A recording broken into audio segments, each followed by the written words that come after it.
수영장에서는 이렇게 목소리가 울립니다. 박수를 치면 그 소리가 다시 들립니다. 왜 이런 현상이 나타날까요? 소리가 나아가다가 물체에 부딪히면 어떻게 될까요?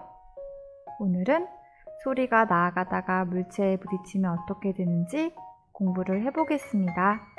여러 가지 물체를 이용해 스피커의 소리를 들어보는 실험을 해보겠습니다. 먼저 소리가 나는 스피커를 플라스틱 통에 넣고 소리를 들어봅시다. 이때 첫 번째는 손에 아무것도 들지 않고 소리를 들어봅니다. 두 번째는 나무판을 비스듬히 대고 귀를 옆에 댄 후에 소리를 들어보겠습니다. 그리고 마지막 세 번째는 부드러운 스티로폼 판을 이용해서 귀를 옆에 대고 스피커에서 나오는 소리를 들어보겠습니다. 1번, 2번, 3번. 각각의 소리는 같을까요? 다를까요? 한번 예상해 보세요. 실험을 해보겠습니다. 플라스틱 통을 준비했고요. 스피커도 준비했어요. 스피커의 소리를 들어볼까요?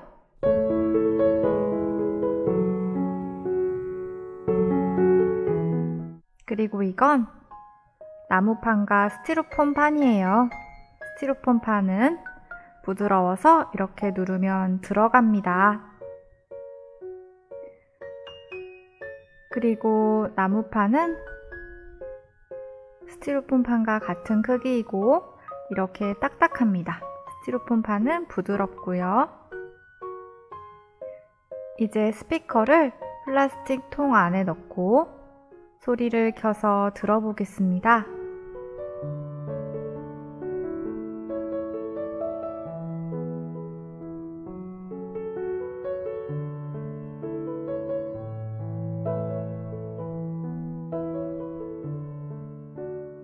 두 번째는 나무판을 비스듬히 들고 있을 때 스피커에서 나오는 소리를 들어볼게요.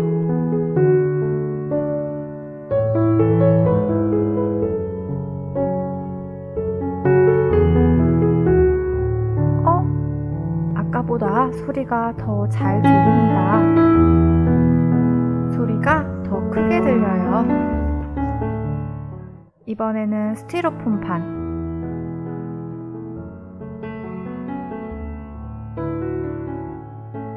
스티로폼 판은 나무판보다는 덜 잘 들립니다. 하지만 아무것도 들지 않았을 때보다는 더 잘 들립니다. 나무판, 스티로폼 판, 그리고 아무것도 들지 않았을 때 이 순서로 잘 들리네요. 실험 관찰 55쪽 1번의 결과를 정리해 봅시다.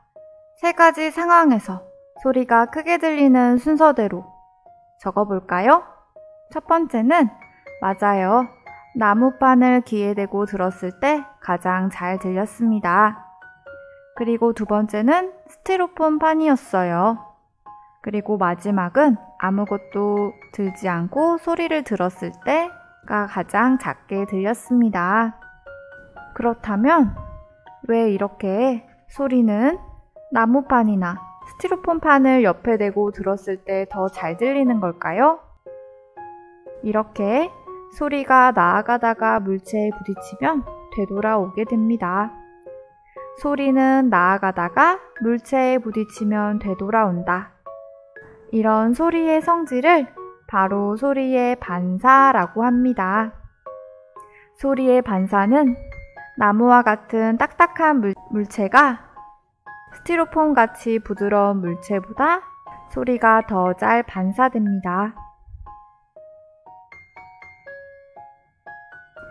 그렇다면 우리 생활 속에서 소리가 반사되는 경우를 찾아볼까요? 공연장 천장에 설치된 반사판이에요.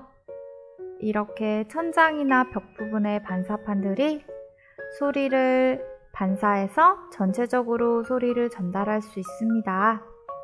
또 산 정상에서 야호라고 외칠 때 건너편 산에서 들려오는 메아리.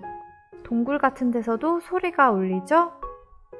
그리고 목욕탕에서 울리는 소리, 텅 빈 체육관에서 손뼉을 쳐도 소리가 다시 들립니다. 모두 소리의 반사입니다. 정리해 볼까요? 실험 관찰 55쪽 더 생각해 볼까요?입니다. 공연장 천장이나 벽에 설치된 반사판. 천장의 반사판을 이용하면 공연장 전체에 소리를 골고루 전달할 수 있습니다. 그리고 동굴이나 산에서 소리를 내면 메아리가 들리기도 합니다. 그리고 목욕탕에서 소리를 내면 울리죠? 반사되는 경우입니다. 오늘은 소리의 반사에 대해서 알았습니다. 오늘 우리가 공부한 내용이 담긴 교과서 부분을 다시 읽어보세요. 그리고 공책에 공부한 내용을 정리하며 자기 것으로 만드세요. 구독과 좋아요는 최고!